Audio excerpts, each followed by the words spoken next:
Hi friends, welcome back to my channel. இன்றைக்கி நாம் பார்க்க போகிற வீடியோ என்னென்னு பார்த்தீங்கன்னா, விராட் கோலியின் பெங்களூர் உணவகத்தின் மீது வழக்கு பதிவு செய்யப்பட்டுள்ளது. ஏன் தெரியுமா? வாங்க இன்னைக்கு அதை பற்றி பார்க்கலாம்.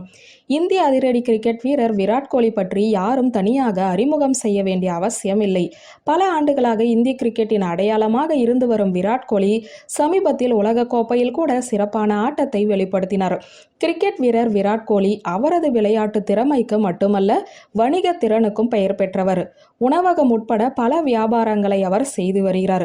அதன் பல கிளைகள் இந்தியாவின் பல்வேறு மாநிலங்களில் உள்ளது. அதில் ஒன்றுதான் பெங்களூரில் இருக்கும் அவரது உணவகம்.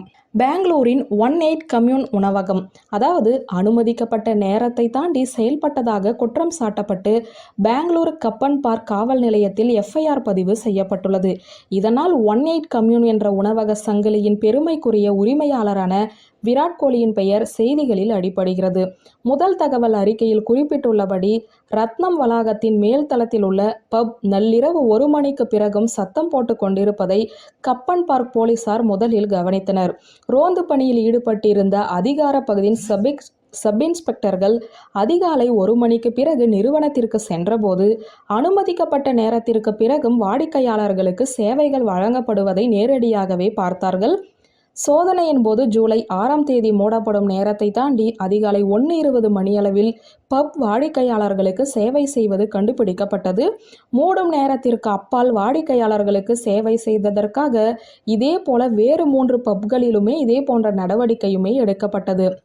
பெங்களூரில் நள்ளிரவு மதியம் 1 மணி வரை வாடிக்கையாளர்களுக்கு சேவை செய்யலாம். மேலும் அவை 1 மணிக்கு பிறகு செயல்படுவதை நிறுத்த வேண்டும். இந்த 18 கம்யூன் அதன் புதுமையான சுவைகளுக்கு பெயர் பெற்றது. மேலும் குருகிராமில் அவுட்லெட்டை தொடங்கும் போது விராட் கோலி கூறியது என்னவெனில், இது ஒரு உணவகம் மட்டுமல்ல, இது ஒரு ஒற்றுமையின் உணர்வு. சர்வதேச உணவு வகைகளை நாங்கள் மறக்க முடியாத தருணங்களை உருவாக்கும் உற்சாகத்துடன் இணைந்துள்ளோம். நீங்கள் அதை அனுபவிப்பதற்காக நான் விரைவில் பார்ப்பேன். ஒரு நேர்காணலில் இவ்வாறு சொல்லியுள்ளார். பெங்களூர் தனக்கு தனிப்பட்ட விருப்பமான நகரம் என்றும் தனது இதயத்திற்கு நெருக்கமானது என்றும் விராட் குறிப்பிட்டிருந்தார்.